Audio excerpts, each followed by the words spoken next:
Welcome to Last Week in a Byte, your latest news and events for Delta Lake, a week late. I'm really happy to announce the release of Delta Rust API 0.9.0, with various enhancements including HDF support, upgrade data fusion, and write support for additional Arrow data types. There's more to come, and we're already working on the 0.10 release. Do you want to know more about Delta Lake? Follow Will Glerton and get the latest Delta Lake information, including these handy slides showcasing what is new in the Delta Spark 2.3 release. Will you love seeing the growth of the Delta sharing community and the Rust community? And with Coda Zero, we have both. Coda Zero is a minimalistic Delta Rust implementation of the Delta sharing server that supports both AWS and GCP. It's really cool because they're callouts to the original Rust sharing, Delta sharing implementation known as Riverbank by Delta maintainer R. Tyler Croy, as well as callouts to Row API, which allows you to create fully fledged APIs for slowly moving datasets without writing a single line of code by Delta maintainer QP How. So thanks very much, Shingo Akawa, for your awesome contribution.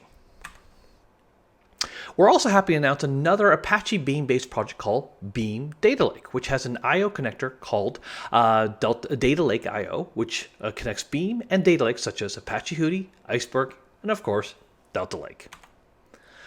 I'm really happy for the shout-out for Geek Coders, where they showcase the Mac library in Delta Lake.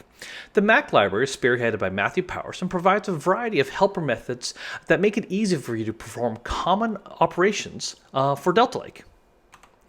Marko Gruzek from SplitGraph recently published a great blog, Lakehouse by the Sea, Migrating C-File Storage Layer to Delta RS.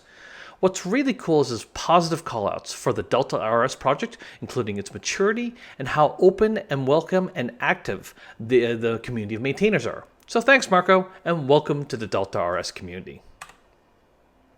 In addition to the great Mac project, Matthew Powers also published two very informative blogs on how to use Delta Lake generated columns and how to create and append Delta Lake tables with pandas. And we want to give a shout out to Huyn Tran for posting on LinkedIn how Delta Lake simplifies pandas data frames versioning and allows access to prior versions for auditing and debugging. And of course, she's using Delta RS.